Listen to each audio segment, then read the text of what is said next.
Good evening and welcome to the Thursday, September 5th, 2024 Scarborough Board of Education Business Meeting. Ray, can we call the attendance, please? Mr. Callagher, Here. Ms. Leon, Here. Ms. Lindstrom, Here. Ms. Peterson, Here. Ms. Trepanian, Here. Ms. Trapani Huff, Here. and Ms. Ledger. Here. Okay. So thank you. Would everyone please join me for the Pledge of Allegiance? I pledge allegiance to the flag of the United States of America and to the republic for which it stands, one nation, under God, indivisible, with liberty and justice for all. All right. Agenda item 4.0 are adjustments to the agenda. Are there any adjustments this evening? No. Perfect. Agenda item 5.0 is the superintendent's report. Great. Well, good evening, everyone. We are really excited to be here tonight with the start of the new school year. So our last meeting, we were planning and preparing for the start of school, and school is now in full swing. Our 6th and 9th graders started last Wednesday. Our 6th through 12th graders were all here on Thursday. And then as of Tuesday, all of our students pre-K 12 are now here in school. I did want to share with you this evening just our beginning enrollment numbers. Enrollments are absolutely still happening in real time. Since Tuesday, we have had 17 students enroll. So, you know, again, we are not anticipating that this is a stable number quite yet, because we're, you know, still hearing on a day-to-day basis. I know, in fact, today there were 3 that are not even accounted for in the numbers that I've given you because they're still in our enrollment school, in Power School. But anyhow, I'm not going to read each of those numbers to you because I know that all of you can see them and they're on our slide deck. Oh, I didn't put the information in about CTEs and high school internships because I've been in meetings. I can certainly update you on that. So I wanted to provide the information for you in a couple of different ways. So the first chart gives you pre-K to 12 across the district, what our class, what our class size for the overall grade is looking like. You can see our kindergarten is at 210 students. The projection was 217 if you look at what our enrollment study said. So we're really close to that. And a considerable jump from last year's kindergarten, which you can see who are now first graders at 194 students. I also wanted to break out for you what the enrollment looks like K to 2 by school. I had already communicated to you previously that we have a very sizable kindergarten class at 8 Corners this year. We have 95 kindergarten students currently at that school. Average kindergarten groupings at each of our 3 schools over the past 5 years have been in the 60s or 70s very consistently. So this is definitely an outlier. And so it'll be interesting to see, how that number changes over time. Pleasant Hill has our smallest group of kindergarten students this year at just around 50 students. So Pleasant Hill is coming much lower for some reason this year, and 8 Corners is definitely higher. So that is that overall number. Again, I will go back and backfill the number of students for our CTE programming. Those are high school students that either attend Westbrook Regional Vocational Programming or PATHS at Portland. And please do not quote me on this, but I want to say that the number is like 46 students. So it's definitely in the 40s.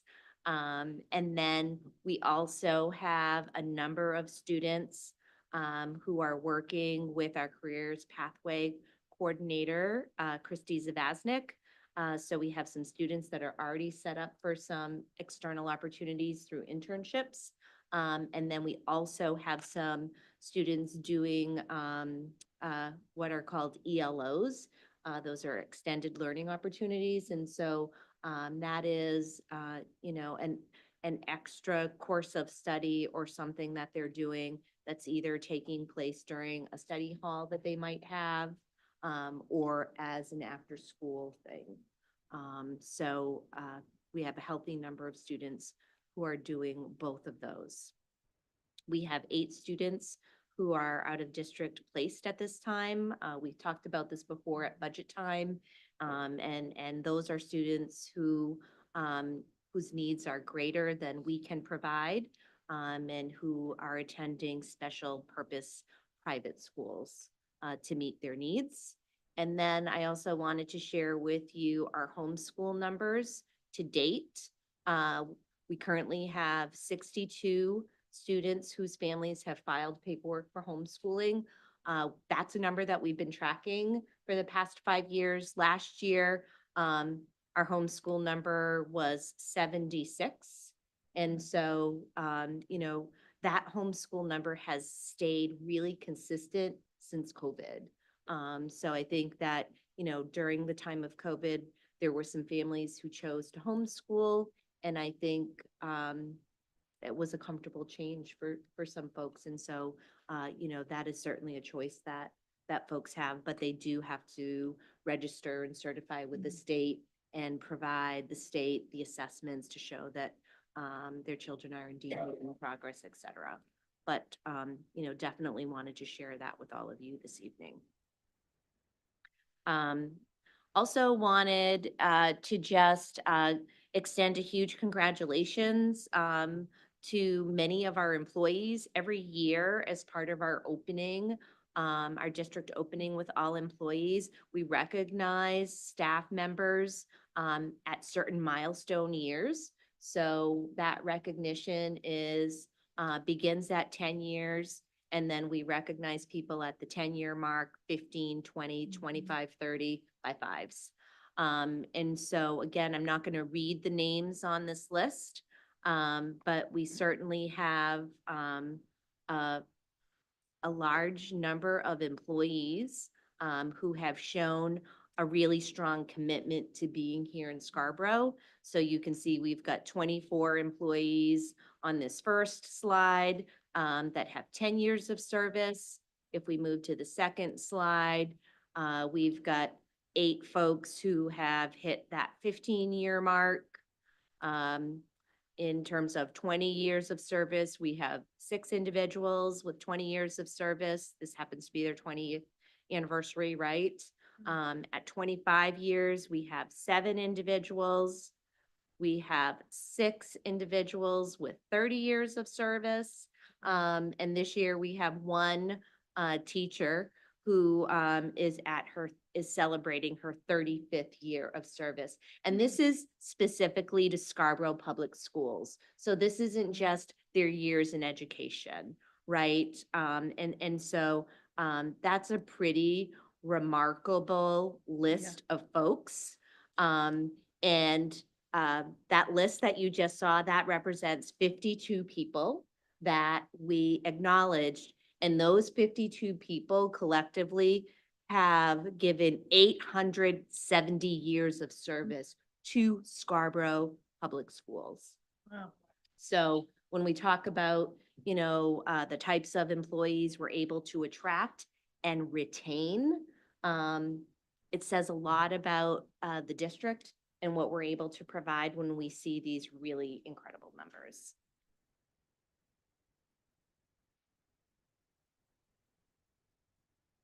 That's my report.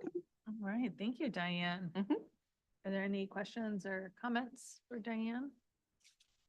That's incredible. Thank you for sharing that. Absolutely. That's really unbelievable. Wow. All right, agenda item 6.0 is a chair's report. I don't have much to report from, the last time we met, except to welcome everyone back to school. So our staff, our employees, our students, our families, just to welcome everyone back. And Grace, I hope you have a wonderful, wonderful senior year. This is a special time for you, so have a wonderful senior year. All right, agenda item 7.0. Oh, I'm sorry, I did have one extra thing to add. I'm gonna go back to my report. The candidates night for new candidates, or candidates that are up for the town council seat and the one board of education seat is going to be September 25th at 6:30 PM. So there are various makeups of the town council seats. There's two seats that are a 3-year term. And there are 3 people running for those seats. There is one seat that is a 2-year term, and there is one person running for that seat. We have a 2-year board seat that is one person's running for that, and then 2 people running for the sanitary district position. So they will have candidates night where they talk, they answer questions. The chamber holds it every year. It's actually a really good opportunity to get to hear candidates, what they think, what their thoughts are on things. And so this will be a good opportunity to hear from all of them. So September 25th at 6:30. I think it's here. Yes. Well, I should say it's usually here. They haven't said yet. All right. Agenda item 7.0 are committee reports. So we'll start with communications. All right, so we had our first meeting a little over a week ago, August 26th, and mostly we were working on what goals we were having. We were trying to coordinate, get a calendar and a plan together for our communications efforts and kind of delegate some responsibilities to each of us, and getting ready for the spotlight. We have a meeting coming up next week at 10:30, Monday at, no, sorry, the 16th. What day is that? At 10:30 a.m. Monday. It is Monday, right? Yes. What? So it's 2 Mondays. I'm like, oh, that's September, all right.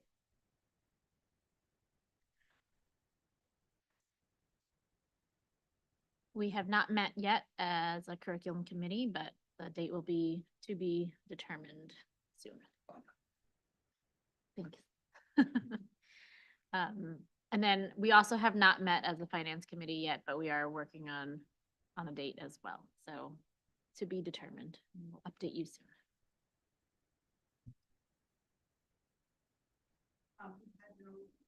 Sorry, we've had no summer meetings for DEI committee. I believed that our next meeting had been set for Tuesday, September 10th. Pardon me. However, I am having trouble locating the agenda for that meeting. So stay tuned. We have been working on that behind the scenes to see if that is still intended to be held on that date and trying to get a hold of the chairs. So that was my understanding. I will update it when I have a new date. It will be posted on the website before we have a meeting. And that had been scheduled for September 10th at 6, and I'm trying to get a new date if there is one. There's still membership work that needs to be done for that committee. We have lost a lot of members. We've lost a couple chairs, so that committee is currently in flux, but we will refocus our energies and get started. Negotiations is sweet. We are ongoing. On that third contract, the other 2 have either been completed or are as in process to be completed.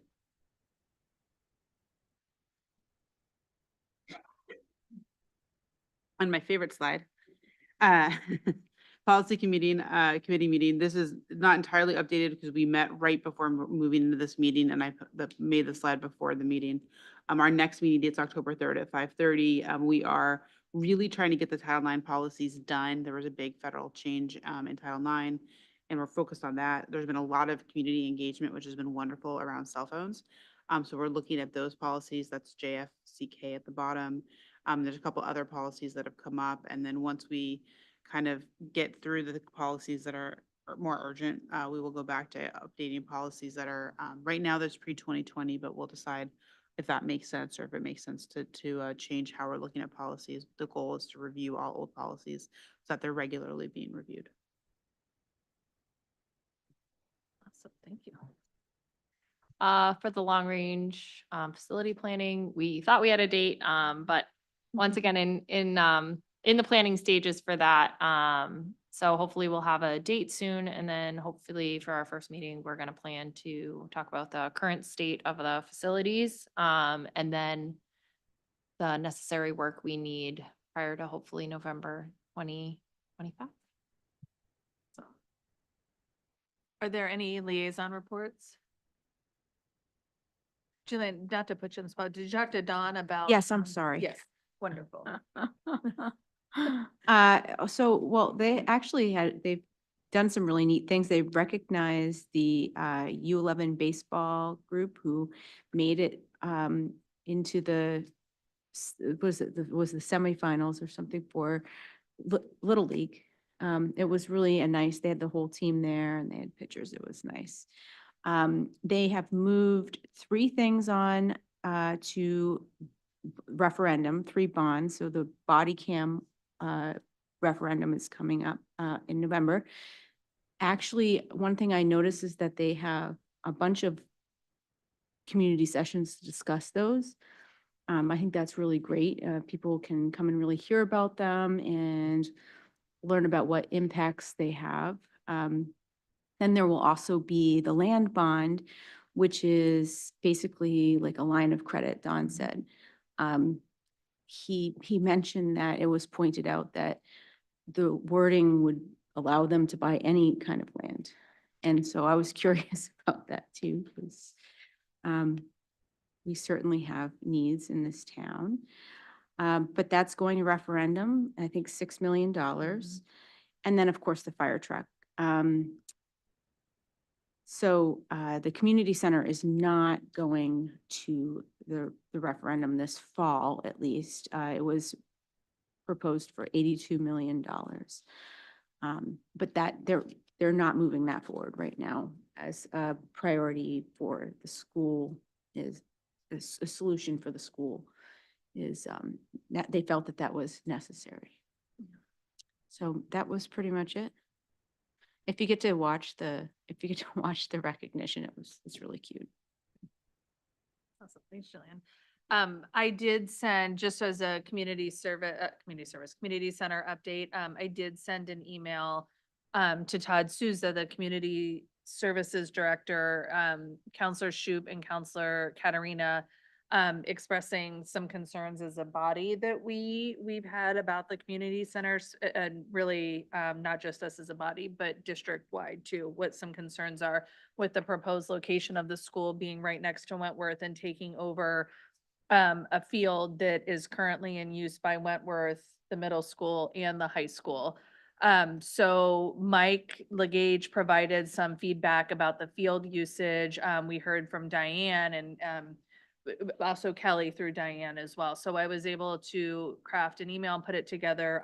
Still waiting to hear back from Todd on some of those answers. But it was, I will say we did get a response from Counselor Shoup, who shares the same concerns we do. So I felt that that was a good step in the right direction as far as the community center goes. All right.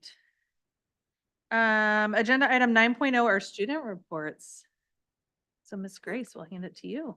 I don't have too much to report since school just started, but the first day of school for all students was last Thursday, August 29th. 6th graders and freshmen started Wednesday, August 28th. And cross country had their first meet, and soccer and volleyball have their first game tonight.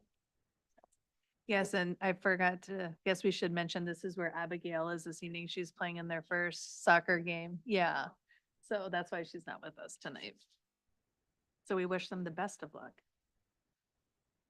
All right, thank you. Agenda item 10.0 is general public comment. Is there anyone wishing to make public comment about something not on the agenda?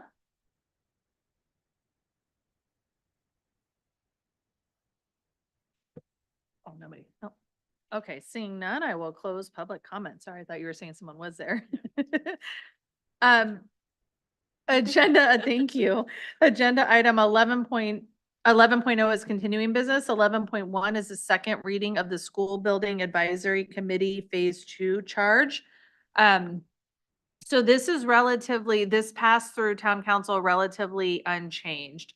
They did, however, ask for one. So if you look at the document, in your materials on page 2, under Scarborough Public School employees, specifically what they wanted was Counselor Anderson and Counselor Seither wanted a little bit more robust language around the school employees because they felt that their expertise were really valuable the first time, not phase 1, but the first time the committee was formed. And so they felt like at this point where phase 2 will be working, their expertise is really, really necessary. And so they wanted some feedback that demonstrated that their expertise was really valuable to this phase. So Diane, actually, thank you, Diane, crafted this language that you read. So the change says, in its work to identify a solution that meets the needs of the school district, the SBAC2 will actively seek out and integrate feedback from the principals and school staff, ensuring that their expertise and insight are central to the process as solutions are vetted and further developed. So again, that's looking at the educational needs of our students and then really developing the plan that will best suit those needs. Other than that, all of our changes that we had recommended were passed and were accepted. So the committee will, if you recall, we as a board had a really robust conversation around adding in additional people to the committee. Those 4 people will be there. The verbiage around the meetings and recordings is present. You'll see it in the document. And then the construction mode language that Ray gave us last time is in there as well. So relatively unchanged, but there is that addition to the school staff. All right, so is there anyone wishing to make public comment? All right, seeing none. Do I have a motion to approve the second reading of the School Building Advisory Committee Phase 2 charge? So moved. Second. Is there any discussion? All in favor? Perfect, it passes unanimously. Thank you. Agenda item 12.0 is new business. 12.1 is the MSBA proposed resolution. So for this, I'll turn over to Freyla. So, excuse me.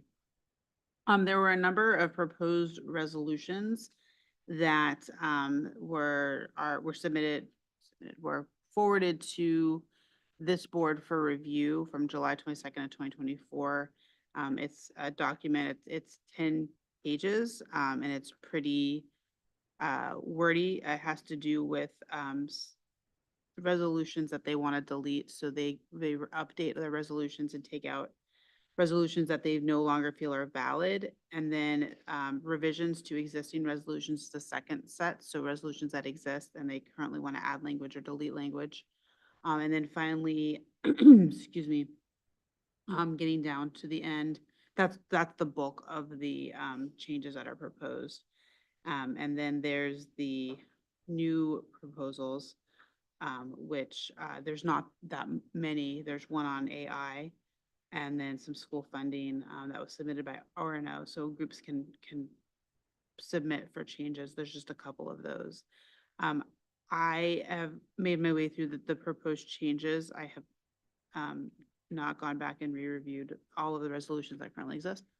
But within this document, what I'm asking for today is what the board's position is on these changes, so that when they have the assembly, which is over Zoom, and has about 1 million participants, that all really like to talk.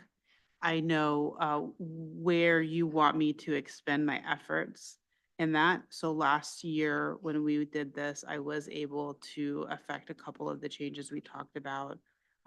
through that process and advocate for things we wanted to see. And I can do that again, but it would be helpful for me to know what you want me to do. So I have some directions. Does anybody had a chance to review them and have any questions about any of the deletions or the amendments or the new resolutions that are being proposed? I did have a question about one of the deletions, specifically, 2A, 2F, and 2A, 2J, when it speaks to school safety and, violence in schools. I do see that they've kind of left the gun-free school specifically, but why the deletion of the two prior?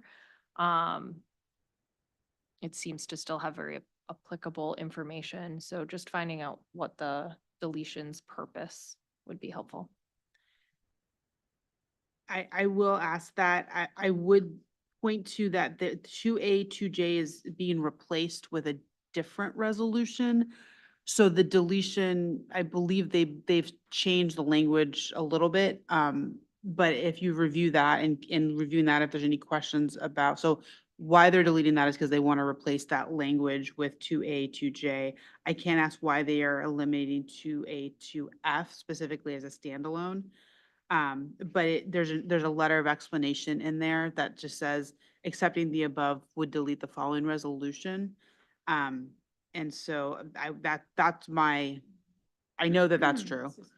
But I will definitely look to see if there's something about the 2A, 2F that we're missing. They may have combined it, and I'll look at that more closely. I don't think I can speak to that right now, but I do believe that they believe they've replaced it. They haven't just deleted it and not replaced it with anything. Okay, the 2A, 2J, now seeing the Yeah. flow of the document makes a lot more sense. Yes, sorry. Yeah, if you could just follow up on the, violence in schools, I guess.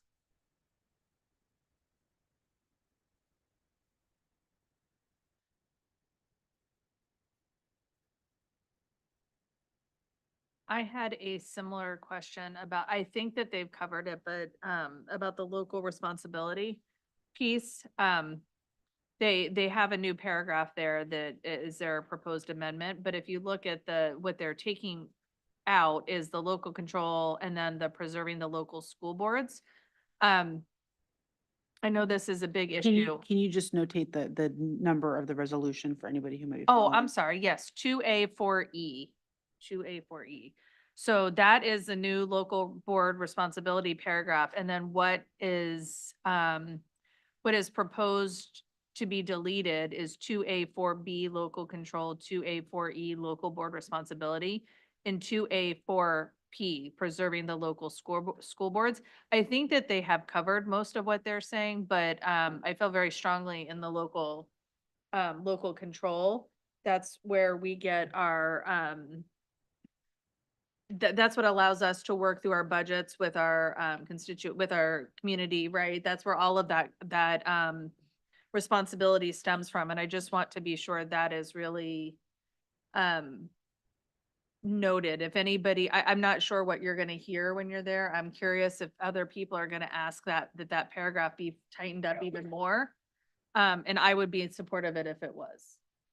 And just to reiterate, so you would be interested in making sure we maintain a resolution that speaks directly on local control, not just local control by school boards. Right. Okay. Yeah, not just responsibility, but really making sure we're maintaining some verbiage in there around local control. And I should have started with this, I apologize. The reason we care about these resolutions is because these resolutions set the agenda for MSMA's legislative activities and what they are trying to attempt to do at the legislative level. And so these are the guideposts and the policies that they are trying to enact through that process. So that's why we care about what they say, because this is not just a document that sits on a shelf somewhere that people admire from afar. When MSMA is advocating for changes in the legislative process for specific topics that address schools, of which last session there were a lot of really big bills. I'm sure there will be a lot more this year.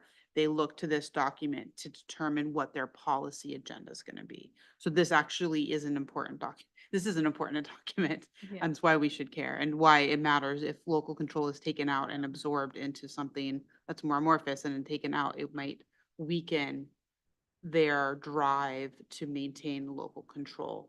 That's why. Yes, I think there's a lot of, I have some concern with some, initiatives at the state level that are pushed down to the local level, maybe inappropriately, maybe not. And I think it's really important that we maintain that there is some semblance of local control. I think it's important that we have it in here, and I'm not sure that the new paragraph is firm enough for me. So I'm curious if you get, I'm curious as to what the others are going to say about it, and if so, I would support a firmer, or just bringing that paragraph back.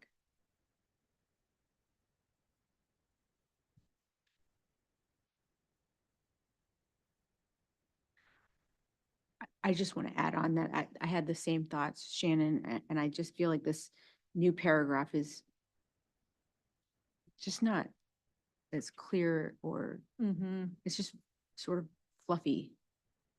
Yeah, I think that they tried to expand on I think where it makes sense is the 2A4E and the old 2A4E and the old 2A4P. Like perhaps that makes sense to combine and have that replace it, but yeah, I just don't like that the local control's gone.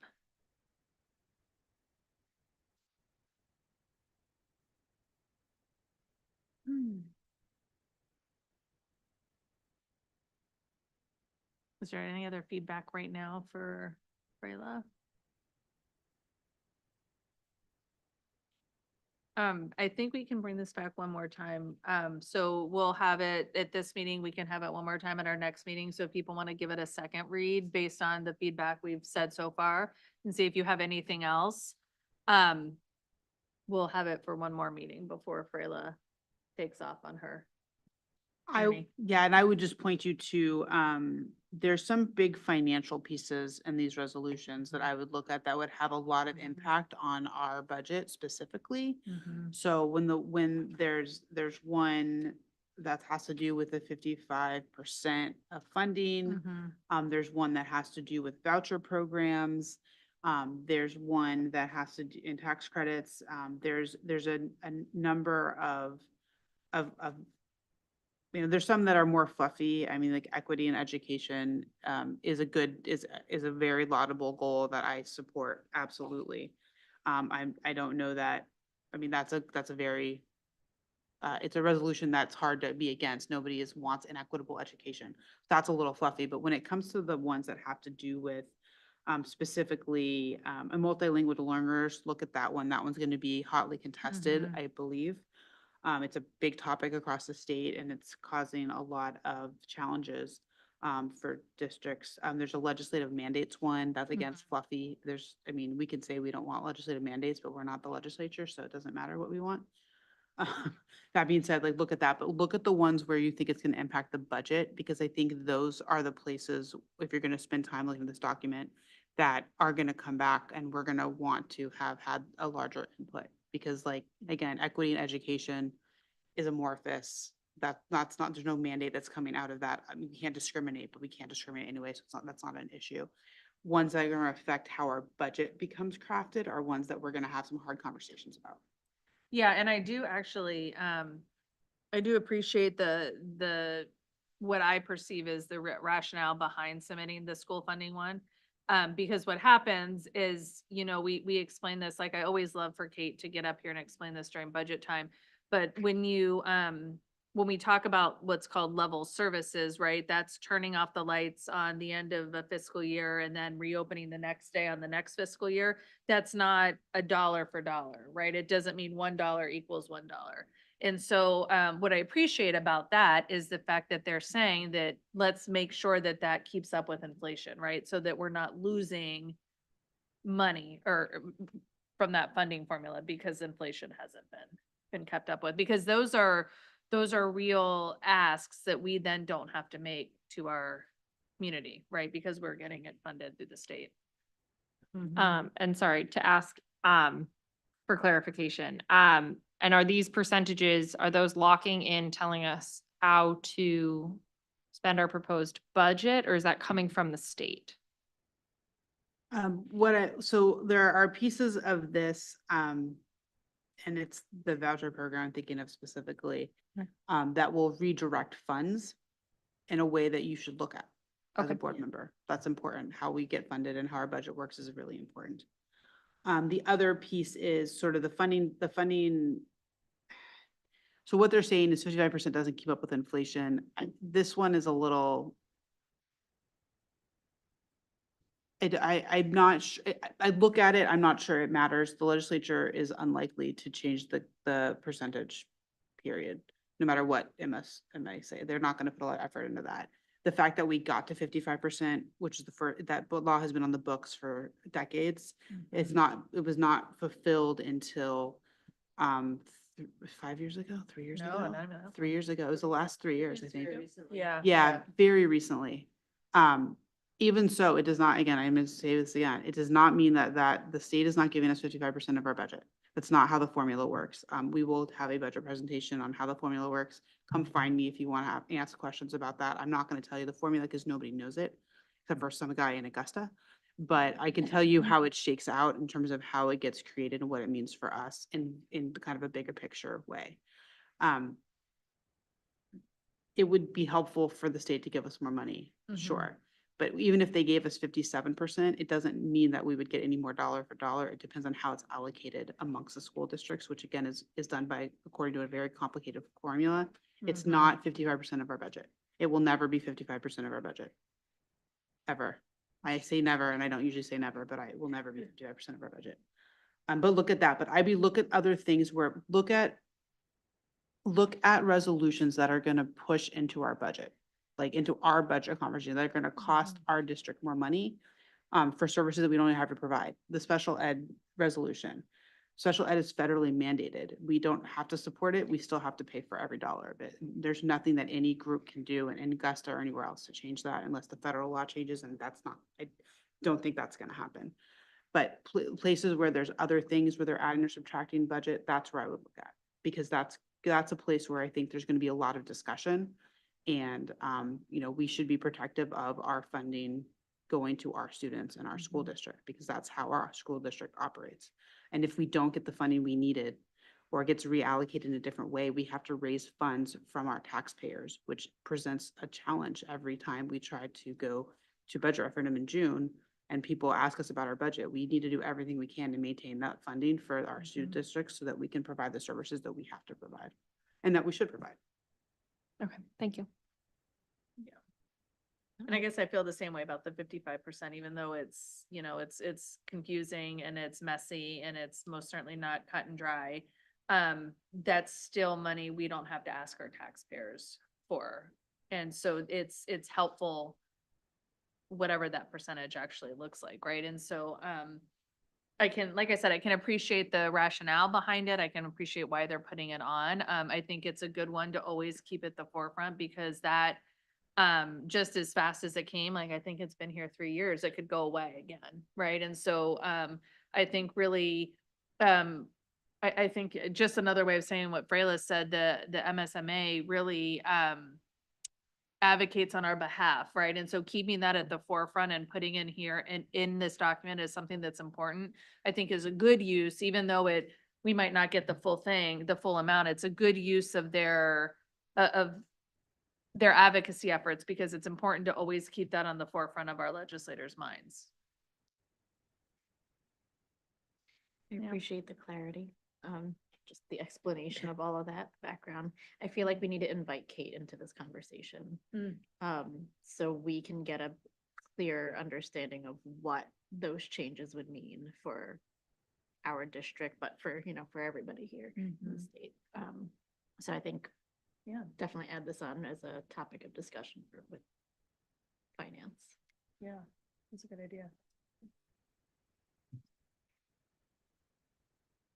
right.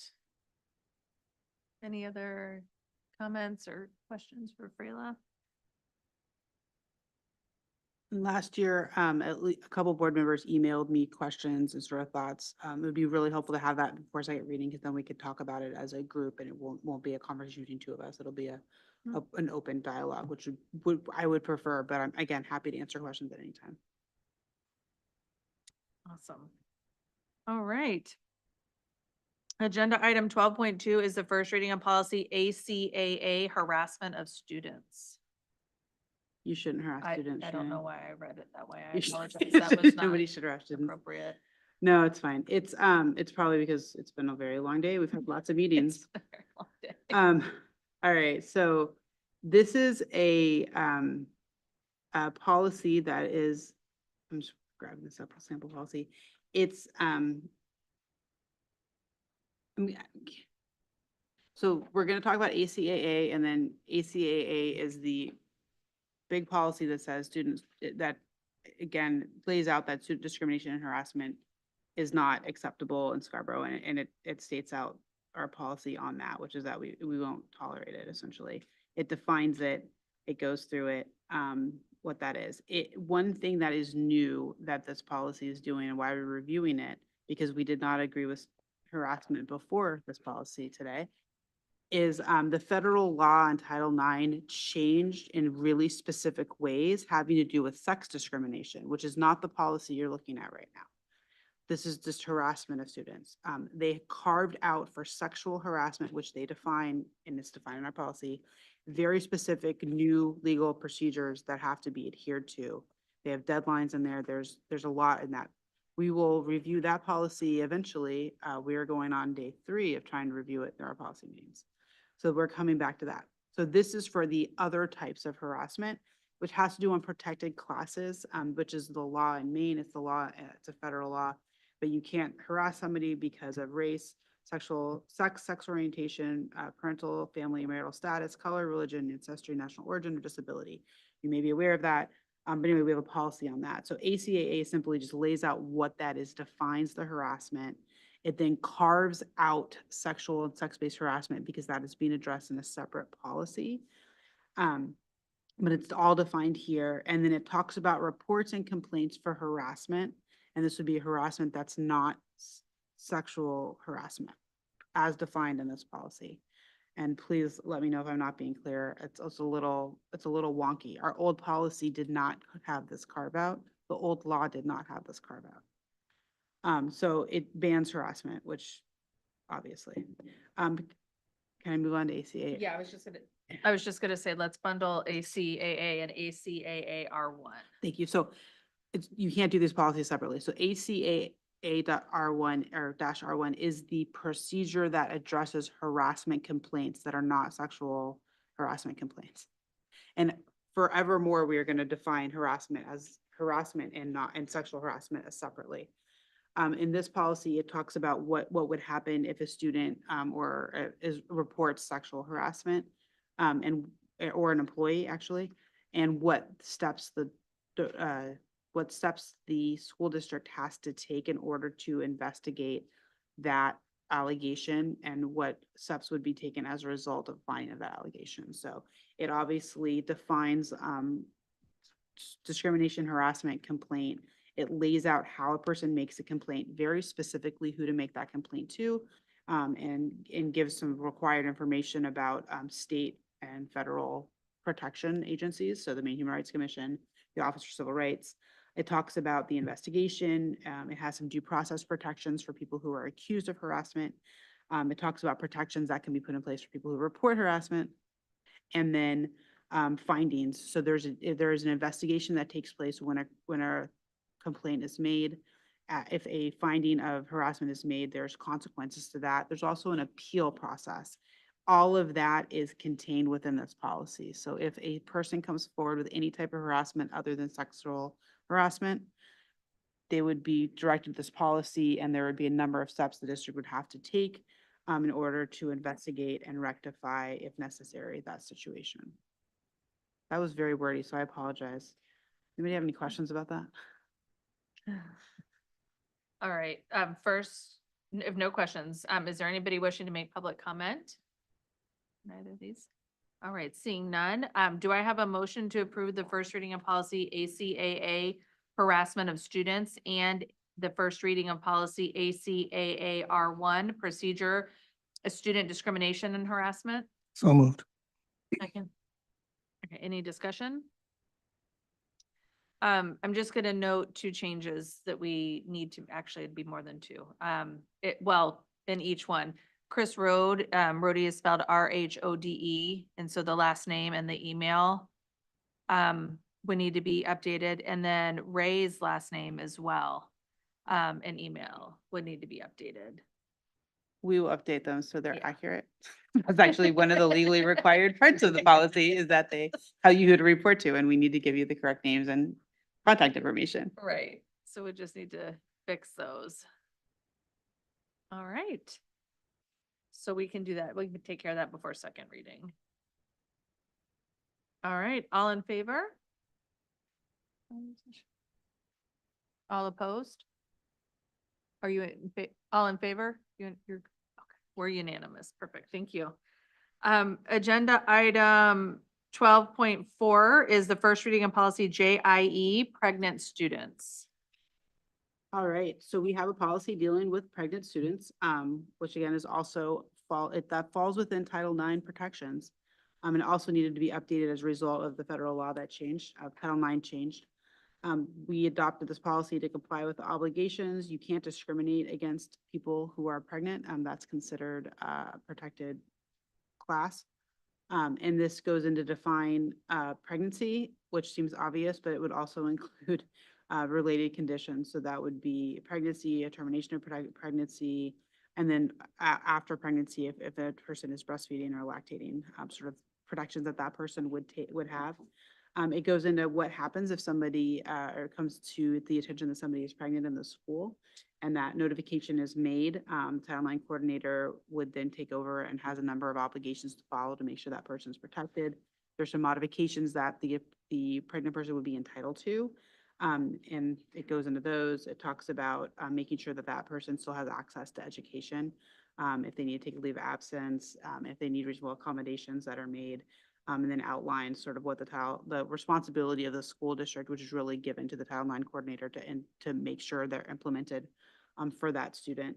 Again, this is as a result of changes that the federal government passed in Title IX that confer to students who are pregnant these protections. So it can be a sensitive topic, and certainly people have been treated all sorts of ways after becoming pregnant in schools, educationally, and throughout history. But at this point, this would bring us into compliance with the law. All right, is there anyone wishing to make public comment? All right, seeing none. Do I have a motion to approve the first reading of policy JIE, pregnant students? So moved. Second. Is there any discussion? Can I confirm that? Right. Contact information is correct in this No, one? we have to fix. It's this not one all as of well. them? Yeah, Okay, so we'll fix Ray's last name and email address in this as well. excellent. I just want to note. Yeah. All right, so we have first, second. All in favor of approving the first reading of policy JIE, pregnant students? And we are unanimous. Perfect, thank you. Agenda item 12.5 is the second reading of policy BDG, school attorney legal services. I love this policy. So this, I like all the policies, but some of them I like a little bit better. All right, so this is a very short one. It's like a couple sentences. It really just says that we can, at our discretion, retain an attorney if necessary to perform desired legal services. We've had access to this a couple of times. We've had lawyers come to train us. We've had lawyers represent us during processes that we've had to undertake. And we've had their advice for different types of things that we've needed. A decision to seek legal advice or assistance is made by the superintendent or the board chair, so they are conferred that authority in accordance with the policy, and then it serves at the board's leisure, so it's all of us together, and we'll compensate them at a mutually agreeable rate. It's not a very complicated policy, but it allows us to hire a lawyer if we need one. All right, is there anyone wishing to make public comment? Seeing none, Do I have a motion to approve the second reading of policy BDG, school attorney legal services? So moved. Second.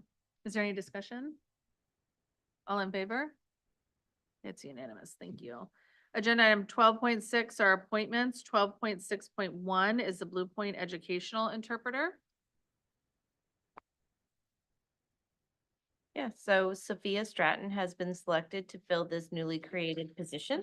Ms. Stratton received her Bachelor of Arts degree in linguistics with a concentration in American Sign Language, English interpreting, and a concentration in deaf studies. She has been an American Sign Language designated interpreter in North Carolina and in California hospital units, and most recently, an independent ASL interpreter. As an independent contractor, she has worked in school settings, supported medical appointments, job training, and community events in southern and mid-coast Maine.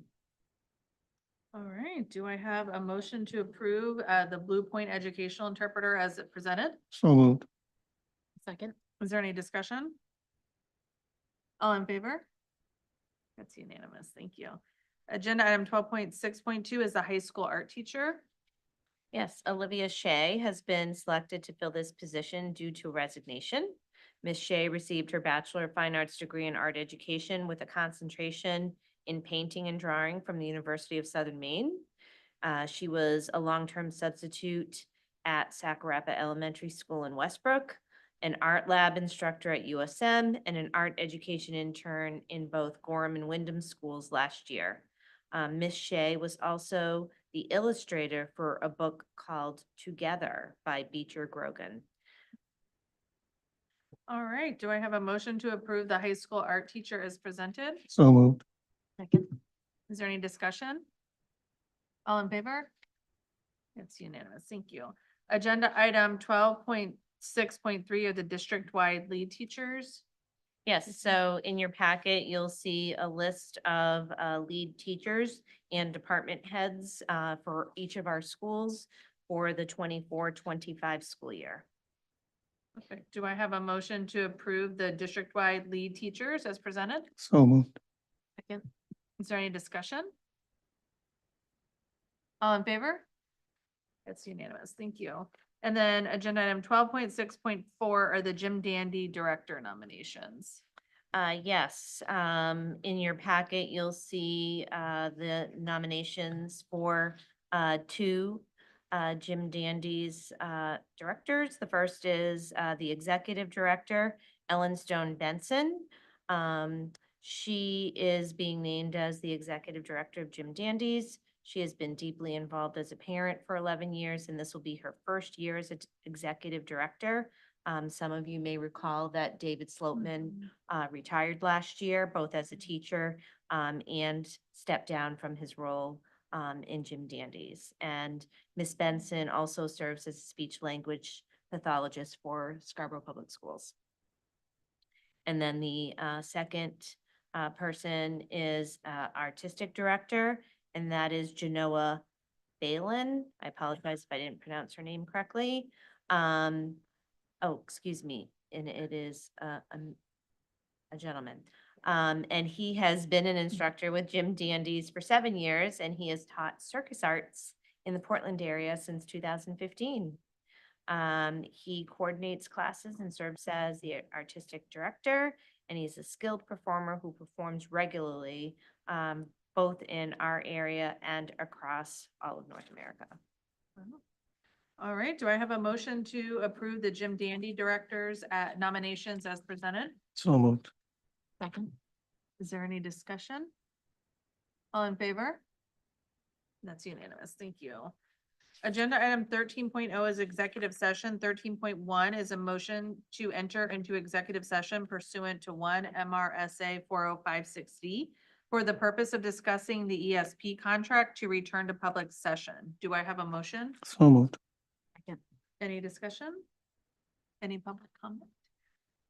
All in favor? It's unanimous. Thank you.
Agenda item 14.0 is a ratification of the 2024 and 2020 to 20, actually, this needs to be corrected, 2026, is that right?